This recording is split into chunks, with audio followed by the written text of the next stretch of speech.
एक शेर हिरनी का शिकार करने के लिए उसका पीछा कर रहा था। हिरनी भागते हुए दो हट्टे कट्टे बेलों के पास आई और बोली, प्लीज मुझे बचा लो, नहीं तो शेर मुझे खा जाएगा। काला बेल और सफेद बेल बोला, तुम चिंता मत करो, हम शेर को देख लेंगे। जैसे ही शेर वहां पहुंचा उसने कहा, ये मेरा शिकार है, तुम दोनों यहां से हट जाओ।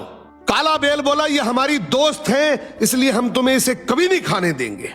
शेर बोला, तुम गलत कर रहे हो। सफेद बेल बोला, तुम जो करना चाहते हो करो, लेकिन ये हिरनी अब हमारी सुरक्षा में है। शेर बेबस होकर वहां से चला गया और सोचने लगा, इन बेलों को अलग कैसे किया जाए। तभी शेर ने लोमड़ी को बुलाया और कहा, कैसे भी करके इन दोनों बेलों को आपस में लड़वा दो। तू एक बार इन दोनों को अलग करवा दे, फिर मैं एक एक करके दोनों को खा जाऊंगा। लोमड़ी बोली, जी हुजूर, अभी जाती हूँ। सबसे पहले लोमड़ी सफेद बेल के पास गई और बोली, मैं तुम्हें एक बात बता रही हूँ, आगे मत करना। बोली, तुम बहुत सुंदर और समझदार हो, जबकि काला बेल तुमसे जलता है।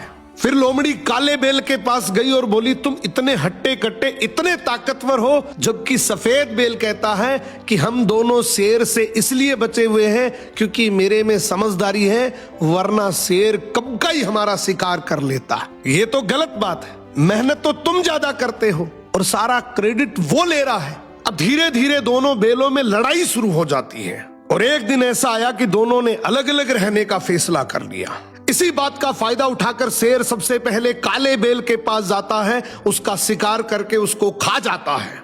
अब लोमड़ी कहती है, हुजूर, सफेद बेल भी जंगल में अकेला घूम रहा है।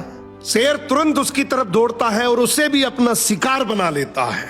इसीलिए कहते हैं, भाई भाई जब तक साथ है कोई कुछ नहीं बिगाड़ सकता।